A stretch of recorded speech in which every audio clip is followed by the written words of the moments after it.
Hi, welcome to Ashya and art. ഇന്ന് ഞാനിവിടെ ചെയ്യാൻ പോകുന്നത് യെല്ലോ ഫ്ലവറിനെ ഡ്രൈ ചെയ്തെടുക്കുകയാണ്. ഇതിൻ്റെ പേര് ഗോൾഡൻ തെറാലിസ് ആണ്. ഇതിന് ഓരോന്നോരോന്നായി സെപ്പറേറ്റ് ചെയ്തിട്ട് ഡ്രൈ ചെയ്ത് എടുക്കുകയാണ്. റിസിനാട്ടോന് വേണ്ടിയിട്ട് ആണ് ഞാനിപ്പോൾ ഡ്രൈ ചെയ്തെടുക്കുന്നത്. ഇത് പല രീതിയിൽ നമുക്ക് ഡ്രൈ ചെയ്തെടുക്കാം കേട്ടോ. ഞാനിപ്പോൾ യൂസ് ചെയ്യുന്നത് അയണിങ് വെച്ചിട്ടാണ് ആ ഒരു മെത്തേഡ് യൂസ് ചെയ്യുന്നത്. അതിന് ടിഷ്യൂ പേപ്പറിൽ ഓരോ ഫ്ലവേഴ്സ് സെപ്പറേറ്റ് ചെയ്ത് വെക്കുക. എന്നിട്ട് അതിൻ്റെ മുകളിൽ വേറൊരു ടിഷ്യൂ പേപ്പർ വെച്ചിട്ട് പ്രസ് ചെയ്തിട്ട് അയൺ ചെയ്യുക. അയൺ ബോക്സ് ഹോട്ടാക്കിയ ശേഷം ഒരു 4-5 സെക്കൻഡ്സ് ഹോൾഡ് ചെയ്തിട്ട് ഓപ്പൺ ചെയ്യുക. എന്നിട്ട് തിരിച്ച് ഫ്ലവേഴ്സ് എല്ലാം തിരിച്ച് വേറൊരു പ്ലേസിലേക്ക് മാറ്റി വെക്കുക. എന്നിട്ട് വീണ്ടും ഇതേ പ്രൊസീജിയേഴ്സ് റിപ്പീറ്റ് ചെയ്യാം. ഒരു 4-5 തവണ നമ്മൾ മാറ്റി ചെയ്തുകൊണ്ടിരിക്കണം. ഇപ്പോൾ ഇങ്ങനെ എടുക്കുന്ന സമയത്ത് നമ്മൾ ശ്രദ്ധിക്കേണ്ടത് ഫ്ലവർ ടിഷ്യൂ പേപ്പറിൽ സ്റ്റിക്കായി പോകാൻ സാധ്യതയുണ്ട്. അത് ശ്രദ്ധിച്ചിട്ട് വേണം ഓരോ തവണ മാറ്റി വെക്കുമ്പോഴും നോക്കാൻ. പിന്നെ ഫ്ലവറിൻ്റെ പെട്ടലിൻ്റെ ഷേപ്പ് നമ്മൾ ശ്രദ്ധിക്കണം. നമ്മളിങ്ങനെ ഓരോ തവണ മാറ്റി വെക്കുമ്പോൾ തന്നെ നമ്മൾ ഫ്ലവറിൻ്റെ ആ ഒരു ടെക്സ്ചറൊക്കെ മാറുന്നത് കാണാം. അതൊരു കുറച്ച് ഡ്രൈനെസ് ഫീൽ ചെയ്യും. അപ്പോൾ അതിനനുസരിച്ച് വേണം നമ്മൾ തൊട്ട് നോക്കി അതിനനുസരിച്ച് വേണം നമ്മൾ അയൺ ചെയ്യാൻ. ഏകദേശം ഒന്ന് അയന്ന് അറിയുമ്പോൾ നമ്മളത് ടിഷ്യൂ പേപ്പറിൽ നിന്ന് മാറ്റി വെക്കാം. ഇതേപോലെ ഒരുമിച്ച് നമുക്ക് ചെയ്യാവുന്നതാണ്.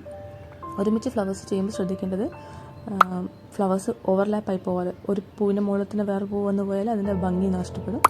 അത് ഒന്ന് ശ്രദ്ധിക്കുക. പ്രൊസീജിയേഴ്സൊക്കെ സെയിം തന്നെയാണ്. ഇതേപോലെ മാറ്റി ടിഷ്യൂ പേപ്പർ പ്ലേസ് മാറ്റി വെച്ച് കൊടുക്കുക, അയൺ ചെയ്ത് കൊടുക്കുക.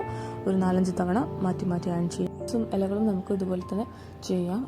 ഞാൻ ഇല ചെയ്തപ്പോൾ അതിൻ്റെ കളർ കുറച്ച് മാറി വന്നിട്ടുണ്ട്. അത് മേ ബി ഓരോ ഇലേൻ്റെ പ്രത്യേകത അനുസരിച്ചായിരിക്കും. ഇതിന് സാധാരണ കളർ മാറുമ്പോൾ നമ്മൾ ആ വർക്കിന് അത്ര ഭംഗി കിട്ടില്ല. ഇതിന് അയണിങ് വഴി ഡ്രൈ ചെയ്തപ്പോൾ ലീവ്സിൻ്റെ കളർ കുറച്ച് ചേഞ്ച് വന്നിട്ടുണ്ട്. ഫ്ലവേഴ്സ് എല്ലാം പെർഫെക്റ്റ് ആയിട്ട് കിട്ടിയിട്ടുണ്ട്. ഞാൻ ഈ പൂക്കളെല്ലാം ഇങ്ങനെ ഡ്രൈ ചെയ്ത് വെച്ചിട്ട് ഓൾമോസ്റ്റ് ഒരു മാസമായിട്ടുണ്ട്. ഇന്ന് ഈ ഫോട്ടോസൊക്കെ ഇപ്പം എടുത്തതാണ്. അതിൻ്റെ കളറിനൊന്നും ഒരു മാറ്റവും വന്നിട്ടില്ല. എല്ലാം പെർഫെക്റ്റ് ആയിട്ട് തന്നെയുള്ളത്. കേടൊന്നും സംഭവിച്ചിട്ടില്ല. അതുകൊണ്ട് ഇങ്ങനെ ഡ്രൈ ചെയ്ത് വെക്കുമ്പം പെട്ടെന്ന് കേടായി പോകുന്നുള്ള ഒരു സംശയമൊന്നും വേണ്ട. കറക്റ്റായിട്ട് തന്നെയാണുള്ളത്. ഇലകൾക്ക് അന്ന് തന്നെ ഒരു കളർ ചേഞ്ച് ഉണ്ടായിരുന്നു. ഇപ്പം നോക്കുമ്പോൾ അതും കുറച്ചൊന്നുകൂടി ഒന്ന് ഡ്രൈ ഒരു കളർ വ്യത്യാസം വന്നിട്ടുണ്ട്.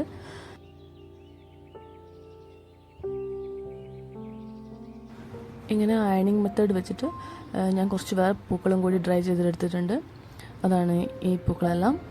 ഇത് ഓടപ്പൂവാണ്, ഇത് കടലാസ് പൂവാണ്. ഇങ്ങനെ ഡ്രൈ ചെയ്തെടുത്ത ഫ്ലവർ യൂസ് ചെയ്തിട്ട് ഉണ്ടാക്കിയ ഒരു പെൻഡൻ്റാണിത്. റെസിൻ ആർട്ട് വർക്കാണ്. ഇതിൻ്റെ ബാക്ക് സൈഡിൽ ഞാൻ ജസ്റ്റ് ഗ്ലിറ്റേഴ്സ് അപ്ലൈ ചെയ്തതാണ്.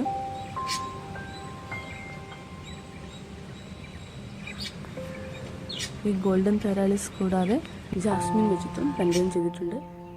നമുക്ക് ഇഷ്ടമുള്ള പൂക്കൾ ഇതുപോലെ ഡ്രൈ ചെയ്തെടുത്ത് പ്രിസർവ് ചെയ്ത് വെക്കാൻ അയണിങ് മെത്തേഡ് വഴി വളരെ പെട്ടെന്ന് തന്നെ ചെയ്യാൻ സാധിക്കും. വീഡിയോ ഇഷ്ടപ്പെട്ടെങ്കിൽ ലൈക്ക് ചെയ്ത് സപ്പോർട്ട് ചെയ്യുമെന്ന് പ്രതീക്ഷിക്കുന്നു.